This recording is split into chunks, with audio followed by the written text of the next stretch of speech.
కృషిని చేయడం జరిగింది. రాజభరణాలు రద్దు చేసిన, బ్యాంకులను జాతీయకరణ చేసిన, అగ్రికల్చర్ సీలింగ్ యాక్ట్ తీసుకొచ్చి దళితులకు గిరిజనులకు భూ యాజమాన్య హక్కులను కట్టబెట్టిన, ఇల్లు లేని వాళ్లకు ఇందిరమ్మ ఇళ్లను అందించిన, అదేవిధంగా పరిపాలనలో మహిళల యొక్క ప్రాతినిధ్యం పెంచిన శ్రీమతి ఇందిరాగాంధీ గారు ఈ ప్రపంచానికే ఆదర్శంగా నిలబడ్డారు. అదే కాకుండా మన దాయాది అయిన పాకిస్తాను మాటకు ముందు భారతదేశం మీద కాళ్ళు దువ్వుతుంటే పాకిస్తాన్ మీద యుద్ధం చేయడమే కాదు, పాకిస్తాన్ని ఓడగొట్టి నిట్ట నిలువున 2 దేశాలుగా చీల్చి బంగ్లాదేశ్ అనే ఒక దేశాన్ని ఆనాడు శ్రీమతి ఇందిరాగాంధీ గారు పాకిస్తాన్ నుంచి వేరు చేయడం జరిగింది. 90,000 మంది సైనికులను, పాకిస్తాన్ సైనికులను భారతమాత ముందు తల వంచే విధంగా వాళ్ళందరినీ లొంగదీసుకొని ఈ దేశం వైపు కన్నెత్తి చూస్తే ఎవరినైనా వదిలేది లేదు, యుద్ధంలో ఓడిస్తామని చెప్పి ఇందిరాగాంధీ గారు నిరూపించి అటు చైనా కానీ, ఇటు పాకిస్తాన్ కానీ, బంగ్లాదేశ్ కానీ చుట్టుపక్కల దేశాలు ఎవరు కూడా అమెరికాతో సహా ఎవరి దేశం యొక్క సార్వభౌమాధికారాన్ని ప్రశ్నించకుండా ఒక బలమైన నాయకత్వాన్ని అందించిన గొప్ప నాయకురాలు శ్రీమతి ఇందిరాగాంధీ గారు. మరి అలాంటి ఇందిరాగాంధీ గారి యొక్క స్ఫూర్తితో ఈనాడు ప్రజాపాలనను ఏర్పాటు చేసి 2 సంవత్సరాలు పూర్తి చేసుకుంటున్న సందర్భంలో శ్రీమతి సోనియా గాంధీ గారి సంకల్పం వల్ల, వారి రాజకీయ త్యాగం వల్ల ఈనాడు తెలంగాణ రాష్ట్రం ఏర్పడడం జరిగింది. ఈ తెలంగాణ రాష్ట్రంలో కాంగ్రెస్ పార్టీ ఏర్పాటు చేసుకున్న ఈ ప్రభుత్వం 2 సంవత్సరాల ఉత్సవాలను నిర్వహించుకోబోతున్నది. అందుకే ఈనాడు మహిళలకు స్థానిక సంస్థల్లో రిజర్వేషన్లు ఇవ్వడమే కాదు, మహిళలకు సంబంధించి స్వయం సహాయక సంఘాలలో 0 వడ్డీతో సహా ఈనాడు సంఘాలకు పెట్రోల్ బంకులు అందించిన, ఈనాడు సంఘాలకు 27,000 కోట్ల రూపాయల బ్యాంకు రుణాలను అందించిన, ఈనాడు ఆర్టీసీలో మహిళలు ఉచితంగా బస్సు ప్రయాణం చేయడమే కాదు 1000 ఆర్టీసీ బస్సులకు యజమానులను చేసిన, ఈరోజు ప్రతి కార్యక్రమాన్ని అదానీ అంబానీలు ఉత్పత్తి చేసే సోలార్ పవర్ ప్లాంట్లు ఈనాడు మహిళా సంఘాలకు అందించడం ద్వారా వ్యాపారంలో ఆడబిడ్డల్ని రాణింపజేయాలి, ఆర్థికంగా వాళ్లకు వెసులుబాటు కల్పించాలి అని ఈనాడు మన ప్రభుత్వం ప్రయత్నం చేస్తున్నది.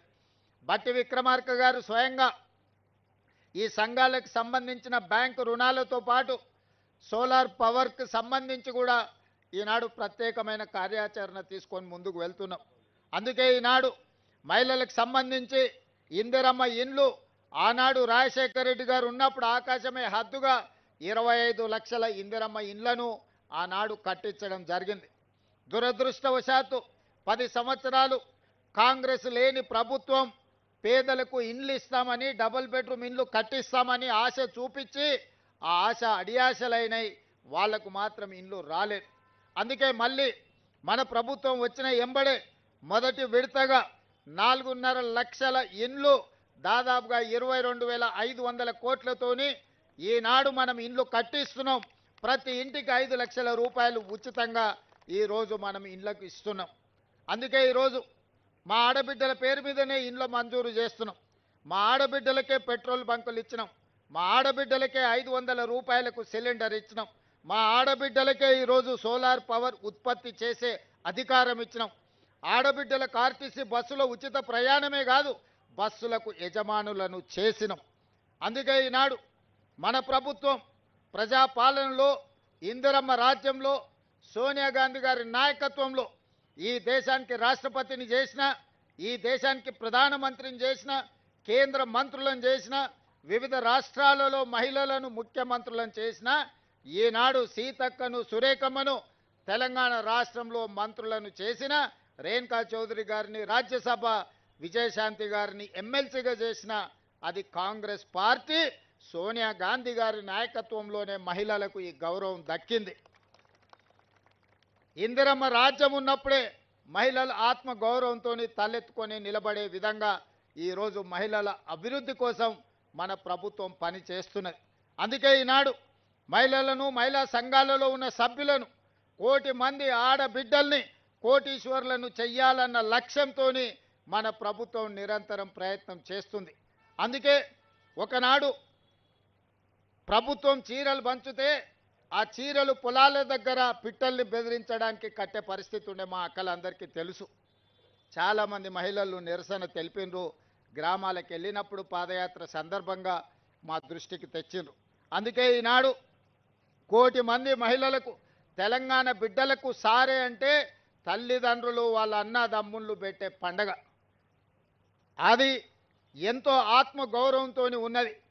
ఈనాడు తెలంగాణ ప్రభుత్వం ఆడబిడ్డలకు సారె పెట్టే ఉద్దేశంతో ఇందిరమ్మ చీరల పంపిణీ కార్యక్రమాన్ని చేపట్టడం జరిగింది.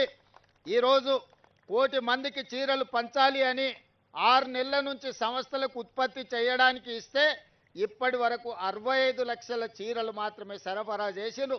అందుకే ఈ 65 లక్షల చీరలను గ్రామీణ ప్రాంతాలలో ఉన్న మహిళలకు ఈరోజు ఇందిరమ్మ జయంతి సందర్భంగా మొదలుపెట్టి డిసెంబర్ 9 తెలంగాణ తల్లి అవతరణ దినోత్సవం వరకు వివిధ గ్రామాలలో, తండాలలో, గూడాలలో, మారుమూల పల్లెల్లో అందరికి ఆడబిడ్డలకు ఒకరొకరికి పేరు పేరున ఇంటికి చీరల పంపిణీ కార్యక్రమాన్ని చేయమని చీఫ్ సెక్రటరీ గారికి, ఉన్నత అధికారులకు, జిల్లా కలెక్టర్లకు, రాష్ట్ర స్థాయి నుంచి గ్రామ స్థాయి వరకు అధికారులందరికీ ఆదేశాలు ఇవ్వడం జరిగింది.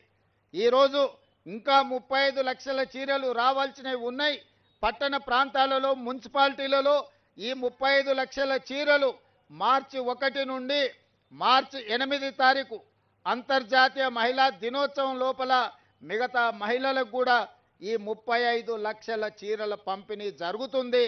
టోటల్గా ఈరోజు నవంబర్ 19తో మొదలై మార్చి 8 తారీఖు నాటికి 1 కోటి మంది ఆడబిడ్డలకు 1 కోటి చీరలు పంపిణీ చెయ్యాలని ఒక మంచి సంకల్పంతో ప్రతి ఆడబిడ్డకు సారె పెట్టాలని ఈ ప్రభుత్వం, మీ సోదరుడు ఈరోజు చేస్తున్న ప్రయత్నాన్ని నిండు మనసుతో ఆడబిడ్డల్ని ఆశీర్వదించవలసిందిగా కోరుకుంటూ, ఎవరు ఆందోళన చెందవలసిన అవసరం లేదు, ఎవరు రాలేదు అని బాధపడాల్సిన అవసరం లేదు.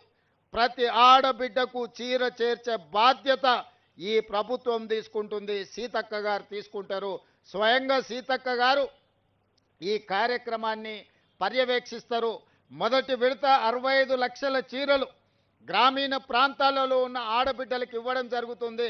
రెండవ విడత మున్సిపాలిటీలు, మున్సిపల్ కార్పొరేషను, గ్రేటర్ హైదరాబాద్లో ఉండే మహిళలకు మిగతా 35 లక్షల చీరలు మార్చి 1 నుండి మార్చి 8 తారీఖు లోపల వాళ్ళందరికీ కూడా చీరలను చేర్చే బాధ్యత ఈ ప్రభుత్వం తీసుకుంటుంది. గ్రామాలలో ఇచ్చిండ్రు, పట్టణాలలో ఇవ్వలేదు అని ఎవరైనా మిమ్మల్ని తప్పుదోవ పట్టించే అవకాశం ఉంటుంది. పట్టణ ప్రాంతాలలో ఉన్న మా ఆడబిడ్డలకు మార్చి 1 తారీఖు నుంచి మార్చి 8 తారీఖు లోపల మీ అందరికి కూడా చీరల పంపిణీ కార్యక్రమం జరుగుతుంది. ఈనాడు ఉత్పత్తి చేసే సంస్థలు 6 నెలల సమయం ఇచ్చినా 65 లక్షల చీరలు మాత్రమే ప్రభుత్వానికి అందించారు. మిగతా చీరలు అందించడానికి ఇంకా 3-3.5 నెలలు పడుతుంది. ఆ 35 లక్షల చీరలు కూడా పంపిణీ చేసి ఆడబిడ్డల ఆత్మగౌరవాన్ని